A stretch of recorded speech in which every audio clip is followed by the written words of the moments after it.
Allo les gens, on se retrouve aujourd'hui dans cette vidéo pour parler point lecture. Après 4 mois, il serait peut-être temps.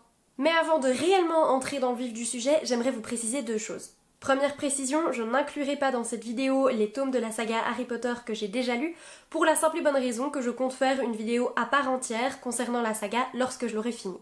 Et deuxième précision, dans le cadre de mon cours de paralittérature, je bosse sur un auteur, et comme certains d'entre vous le savent probablement déjà si vous me suivez sur Instagram, il s'agit de Nicolas Ancion, et donc par conséquent je suis amenée à lire pas mal de ses ouvrages.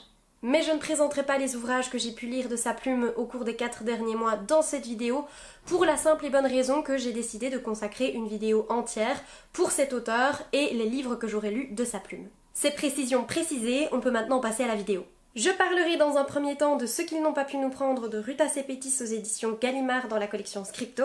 Je poursuivrai en vous parlant de Quelques minutes après minuit de Patrick Ness aux éditions Gallimard Jeunesse, pour ensuite enchaîner sur La dernière étoile qui est le tome 3 de la 5e vague écrit par Rick Yancey et publié ici aux éditions France Loisirs, et ainsi finir en vous parlant des Yeux du dragon de Stephen King aux éditions de Noël. Je vais donc commencer en vous parlant de Ce qu'ils n'ont pas pu nous prendre de Rutace et Pétis.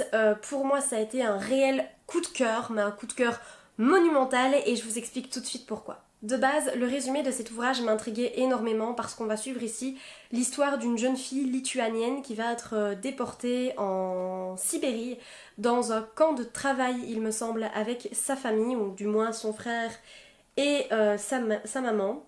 Oui, sa mère et son petit frère. Alors quels sont les points positifs que j'ai pu retirer de ce livre, parce qu'il n'y a eu quasiment que des points positifs? La première chose, c'est simplement le fait que ça ne se passe pas dans les contextes habituels qu'on a l'habitude de rencontrer lorsqu'un livre nous expose la Seconde Guerre mondiale. Le fait que l'histoire se déroule en Sibérie, le fait que la famille qu'on suit soit lituanienne, le fait que ça se passe dans un camp de travail et non pas dans un camp de concentration, toutes ces choses-là en fait qui sont dans le livre nous donne une autre idée de la Seconde Guerre mondiale. Je vais pas dire qu'elle l'embellit, ça pas du tout, mais au moins ça nous donne une idée différente de ce qu'on a l'habitude de lire. En disant cela, je n'insinue pas du tout qu'il faut arrêter de parler des chambres à gaz, arrêter de parler des camps de concentration, arrêter de parler de la jeunesse hitlérienne par exemple, mais quelque part, innover, ça fait du bien, et c'est vraiment ce qu'on retrouve dans ce roman-ci de Rutace et Pétis. Autre gros point fort de cet ouvrage, que j'ai déjà d'ailleurs pu mentionner dans la vidéo que j'ai tournée avec Aska Books, que je vous mettrai le lien quelque part par là si vous ne l'avez pas vu, c'est que l'auteur se donne toujours à fond pour avoir une documentation d'enfer et nous proposer des livres de qualité et objectivement bons. Par là, j'entends que à la fin, on a ici une note de l'auteur. Je sais pas si je suis assez près, mais bref, croyez-moi. On a une note de l'auteur, on a des remerciements, mais après, on a des remerciements lituaniens. Donc, je trouve ça génialissime parce que du coup, elle remercie les personnes qui sont intervenues dans la création de ce bouquin, puisque Lina, qui est le personnage principal du roman, est inspirée d'une personne qui a réellement existé et qui s'appelle Lina je ne sais plus comment aussi. Lina Zabaliounas, de ce que je lis mais je ne sais pas si je le prononce bien.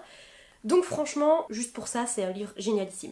Mais parlons peu, parlons bien et entrons enfin dans le vif du sujet. Ce que j'ai particulièrement apprécié, ce sont les personnages et les relations qui se créent entre les personnages. Parce qu'on a des personnages qui ont des réactions tellement réalistes et contraires à toutes les réactions des personnages hyper courageux qu'on peut voir dans les sagas young adultes actuelles. Genre, vous prenez Triss de Divergente, qui est tout le temps en mode « Oui, je vais combattre le méchant, ça va aller !» Et c'est pas du tout ça. Là, on a réellement des personnages qui ont peur, qui n'ont pas cette bravoure de se dire « Je vais les battre » parce qu'ils ressentent qu'ils sont en danger, ils ressentent cette frayeur constante de se dire « Quand est-ce que ça va se finir ? Où est-ce que tout ça va mener ?» Et c'est juste ça qui est hyper agréable, c'est de se rendre compte qu'il y a des auteurs qui savent encore nous donner des personnages qui sont comme nous. Donc pour moi, ce sont clairement les personnages qui jouent un rôle clé dans l'ouvrage, mais les paysages qui sont décrits sont vraiment aussi topissimes parce que ce sont des paysages qu'on n'a du coup pas l'habitude de rencontrer dans les bouquins traitant de la Seconde Guerre mondiale. Je dois dire que la plume de l'auteur, tant au niveau des dialogues que au niveau des descriptions des paysages, c'est du lourd, vraiment du lourd. Et le seul petit bémol peut-être que je peux émettre, et encore, je ne sais même pas si c'est un bémol, vous allez comprendre pourquoi, c'est la fin. J'ai trouvé que la fin, sans spoil, était très cash, mais c'est un choix de l'auteur, hein, c'est pas fait exprès, si je peux dire. Mais je sais pas du coup si j'ai apprécié ou si j'ai pas apprécié. Donc je pense que ça va rester en suspens encore un moment, et que peut-être que je saurai si j'ai apprécié que dans 3000 ans. Donc vous ne le saurez probablement jamais. Je poursuis donc en vous parlant de Quelques minutes après minuit de Patrick Ness aux éditions Gallimard Jeunesse, et accrochez-vous bien, parce qu'on a de nouveau une pépite.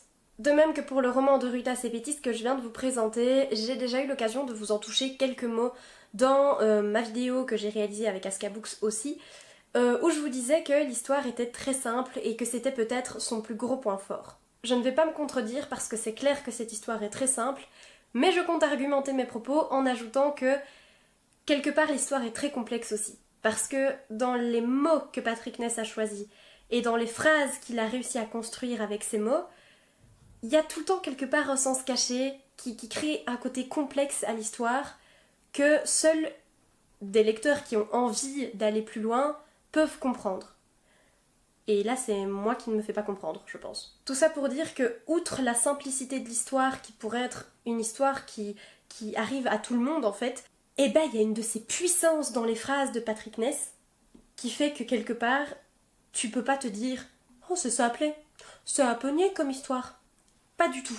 Et c'est quelque chose sur quoi j'ai envie d'insister parce que c'est mis en Gallimard Jeunesse, mais ça peut tellement correspondre à des personnes adultes. Ça peut correspondre à beaucoup plus large que jeunesse. Et voilà, c'était un point que je voulais éclaircir, et c'est fait, donc je vais m'arrêter là. Vous savez, j'arrête pas de vous dire que c'est une histoire simple et que je ne saurais pas vous la résumer, mais pour que vous compreniez la suite de ce que j'ai aimé dans ce livre, il faut que vous sachiez un minimum de quoi ça parle.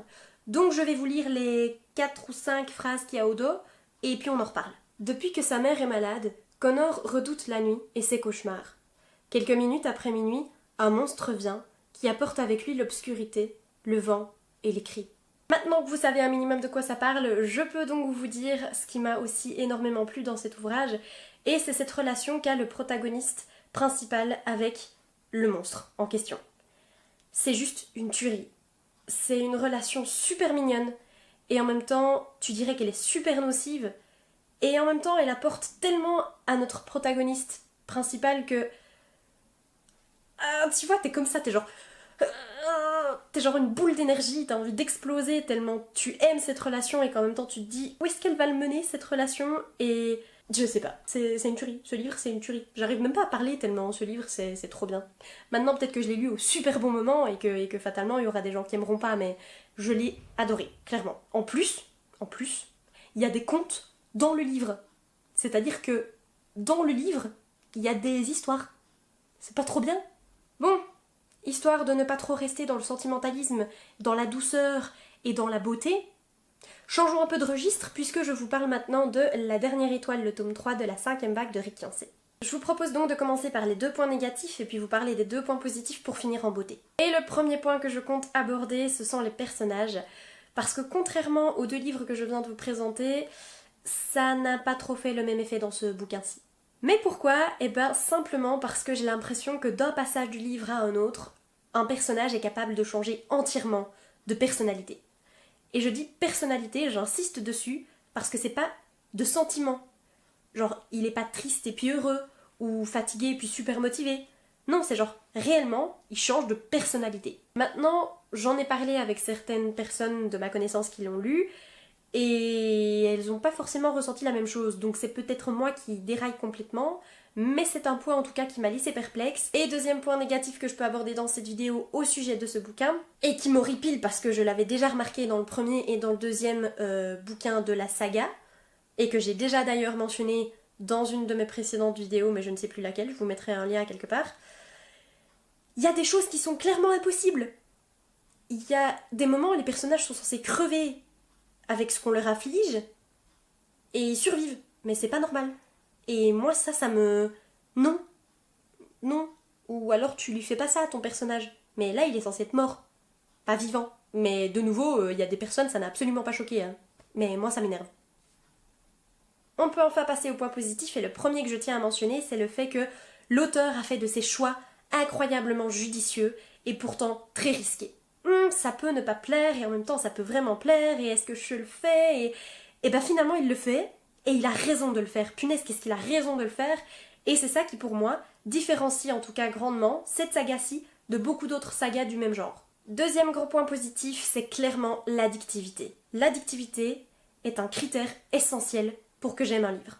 Et là, quand je vous dis que ce bouquin était addictif, mais que je commence un chapitre à minuit, ou que je le commence à 13h alors que je suis censée reprendre les cours, mais je vais te le lire, moi, ton chapitre 1. Je vous assure que niveau addictivité, mais Rick Yancey bat vraiment tous les records. Et alors le dernier point positif que je souhaite mentionner, c'est la fin que j'ai trouvée explosive, il n'y a pas d'autre mot, parce que de nouveau, il y a des choix risqués, mais terriblement judicieux. L'auteur risque des choses, risque que pas mal de ses lecteurs le prennent mal, ou n'aiment pas simplement, et il le fait quand même, et moi je trouve ça terriblement chouette de ne pas se dire « mes lecteurs pourraient ne pas aimer, donc je ne vais pas faire ça ». Et enfin, on va parler de Les Yeux du Dragon de Stephen King, et à ma tête, vous comprenez que ça l'a pas du tout fait avec moi. Et le principal gros point négatif, c'est que ce livre est vraiment beaucoup trop lent. Et bien qu'une grande partie des chapitres soient vraiment très courts, genre vraiment très courts, il y a ce point de vue de différents points de vue justement, au niveau des personnages. Donc quand tu es au point de frôler l'action avec un personnage, et ben boum, t'es avec un autre personnage, dans un autre endroit, et où il n'y a pas d'action. Et donc toi t'es là, mais attends, non, il y avait un moment où il y avait de l'action. Pourquoi tu fais ça? Et du coup tu replonges dans un moment super ennuyant, où t'as juste pas envie de lire. Et ce procédé, l'auteur le poursuit tout le long du roman, et tout le long du roman tu t'ennuies, à l'exception de la fin. Parce qu'à la fin, t'as ce petit duel entre deux points de vue de deux personnages, mais qui sont côte à côte, et donc justement, t'as les deux points de vue, mais dans la même situation, là où il y a de l'action, et donc du coup, t'es chaque fois en mode... Et là c'est intéressant de faire cette méthode de différents points de vue, mais pas au cours de tout l'ouvrage, sinon ça crée une lenteur extrême. Et je pense que c'est ça qui a fait que moi, ça l'a vraiment pas fait avec moi. Parce que sinon, le gros point positif du livre, c'est tout le monde, tout l'univers que l'auteur a réussi à créer. Donc franchement pour moi ça a été une grosse déception et je m'y attendais pas du tout, j'ai pris une grosse claque parce que je pensais vraiment aimer, je pensais vraiment adhérer à tout l'univers et j'ai adhéré à l'univers, je pensais adhérer à la plume et non. Donc j'ai un peu peur parce que j'ai une grosse briquette qu'on peut voir ici. Ah non, vous pouvez pas la voir, si vous pouvez la voir, elle est ici. J'ai une grosse briquette de Stephen King qui m'attend et j'espère franchement que ça va mieux donner que ici. Parce que cette briquette fait quand même 1054 pages je pense et 1054 pages de lenteur extrême, ça me fait peur. Vraiment très peur. Je n'ai plus de livre lu à vous présenter les gens, donc ça signifie que nous sommes arrivés à la fin de ce point lecture qui j'espère n'aura pas été trop long et qui j'espère vous aura plu. N'hésitez surtout pas à me dire en commentaire ce que vous avez pensé des livres que j'ai présentés si vous les avez déjà lus ou à me dire si vous êtes tenté de les acheter du coup. Je n'ai plus rien à vous dire, donc nous on se retrouve très bientôt pour une prochaine vidéo et d'ici là portez-vous bien et lisez bien. Ciao!